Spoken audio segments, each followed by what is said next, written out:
Bonjour Jean-Yves Le Drian. Bonjour. La France a pris acte de la décision du Mali de renvoyer notre ambassadeur, ce qui peut être vécu comme une humiliation. Elle prend acte, la France, mais va-t-elle en tirer les conséquences ? Ce qui me frappe beaucoup dans le comportement de la junte qui a pris le pouvoir après 2 coups d'État au Mali, c'est cette fuite en avant. La junte exclut.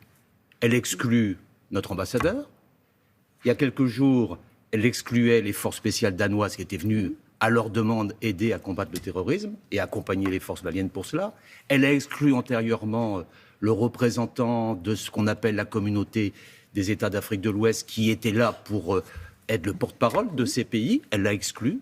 Elle est dans une fuite en avant et dans une forme d'isolement complet à l'égard des autres pays africains et de la communauté. Mais quelle leçon en tire-nous alors que nos hommes sont sur place ? C'est vrai qu'il y a là des ruptures fortes qui se sont produites. Il y a une rupture politique, dans la mesure où ce pays est dirigé maintenant par une junte autoproclamée et qui estime ne pas pouvoir engager un processus démocratique avant 5 ans. Il y a une rupture diplomatique avec le Mali ? Rupture politique.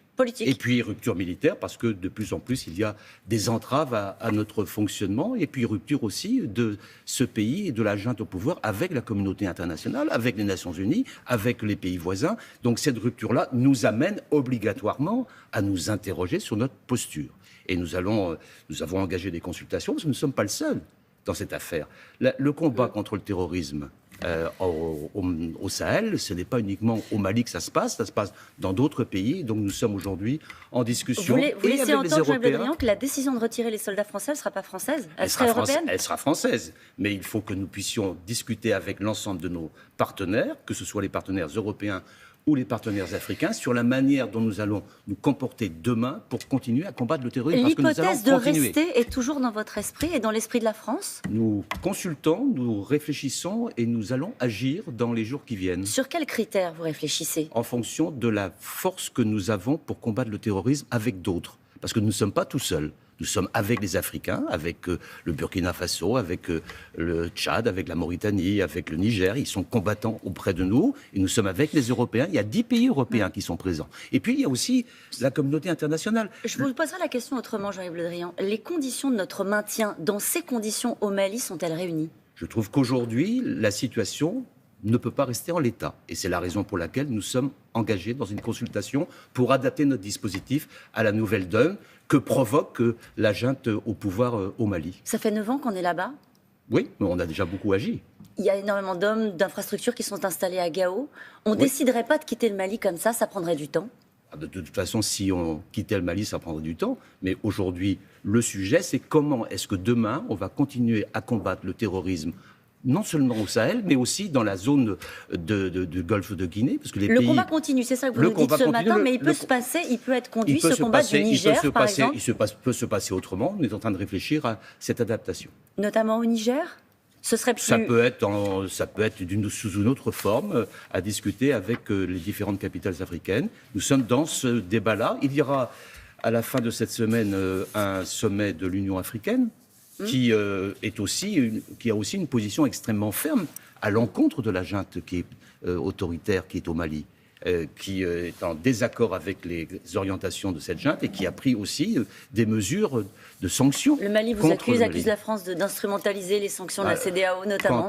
La CEDEAO, ce sont des responsables africains souverains qui prennent des décisions à l'encontre d'un pays qui, selon eux, rompt les normes démocratiques qui sont nécessaires dans cette région.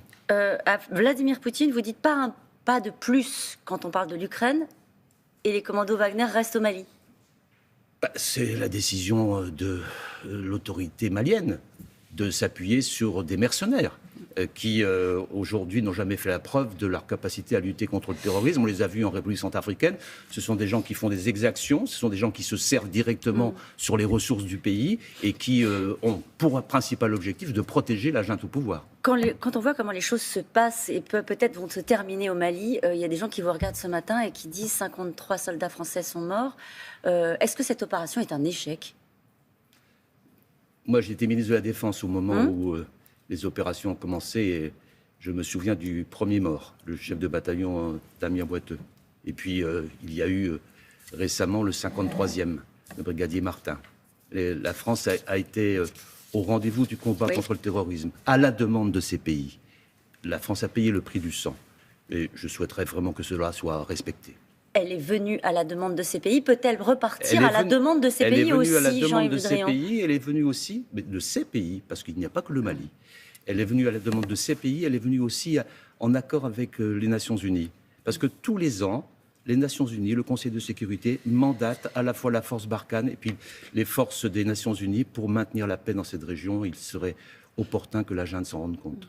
La perspective de voir nos soldats rester au Mali, Jean-Yves Le Drian, est crédible à l'heure où on se parle ? La perspective de continuer à se battre contre le terrorisme est tout à fait essentielle.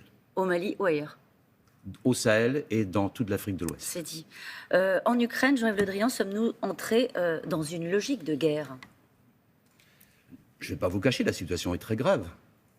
Il y a des dizaines de milliers de soldats russes aux frontières de l'Ukraine. Il va y avoir dans les jours qui viennent des manœuvres militaires en Biélorussie avec les forces russes et les forces bélarusses aux frontières de l'Ukraine. Tous les éléments sont réunis pour qu'il y ait une intervention. Un danger clair et imminent, dit Boris Johnson. Danger clair et imminent. C'est un danger clair et imminent, mais à cette heure, nous n'avons aucune information sur la volonté du président Poutine de passer à l'action. Et donc, l'heure est toujours à prioriser la désescalade. C'est au président Poutine de dire s'il préfère la confrontation à la négociation. Et nous sommes favorables à ce qu'il y ait négociation. C'est possible. Sur quoi ? Est-ce que vous voyez une condition posée par Vladimir Poutine à l'OTAN, aux Européens, à l'Occident qui soit acceptable ? Il y a deux sujets différents, mais qui sont complémentaires. Il y a d'une part la discussion, la négociation sur la situation en Ukraine. Il y a déjà eu une petite avancée, qui était l'autre jour la réunion de ce qu'on appelle le format Normandie. C'est-à-dire c'est un format où on retrouve à la fois les Russes, les Ukrainiens, les Allemands et les Français qui négocient sur la base d'un accord qui a eu lieu il y a maintenant quelques années à Minsk en 2014. Ce format Normandie, il a entériné, et c'est la première fois qu'il se réunissait depuis 2 ans, il a entériné le maintien du cessez-le-feu. Il a fait un communiqué. Il y a déjà eu une avancée modeste, mais qui peut se poursuivre. Ça, c'est la situation en Ukraine. On peut aboutir à un accord, puisque les éléments de l'accord, on les connaît. Maintenant, il faut les volontés politiques pour le faire. Et puis, il y a plus largement la question de la sécurité globale de l'Europe. Parce qu'aujourd'hui, il n'y a plus de règles. Il y avait auparavant, depuis la fin du XXe siècle, toute une série d'accords qui existaient sur le contrôle des armes, sur la transparence des manœuvres. Ça n'existe plus. Il faut retrouver les formes de la sécurité collective en Europe. Avec les Russes, avec les Américains, avec les Russes et avec les Européens et avec les Américains. On sait où il faut parler de cela. On sait qu'il faut retrouver des règles. Eh bien, mettons-nous autour d'une table dans les différentes instances pour le faire. Vous leur avez proposé, ils sont d'accord ? Pour l'instant, il y a des réserves, mais il faut poursuivre le dialogue obstinément. Est-ce que dans cette histoire, Jean-Yves Le Drian, il n'y a pas aussi une part de surenchère de la part des Américains ? Je pense que l'ensemble des alliés, l'ensemble des Européens sont d'accord sur le constat. Le constat, c'est une massification des forces, des tanks, des blindés, des soutiens aux militaires aux frontières. Oui. Le risque majeur qui est là, mais en même temps, il y a la volonté de dialoguer. Nous sommes tous d'accord sur cette nécessité. Et le président de la République, comme président de l'Union européenne en exercice, a multiplié les contacts. Il va aller à Kiev ? On a parlé avec le président Poutine, il a parlé avec le président Zelensky. On poursuit les discussions sans arrêt pour essayer d'aboutir à la désescalade. Le sujet aujourd'hui, c'est la désescalade. Si justement Vladimir Poutine fait un pas de plus, qu'est-ce qui se passe ? À ce moment-là, on peut peut-être rentrer en négociation à la fois dans le format Normandie. J'entendais une invasion. Ah, pardon.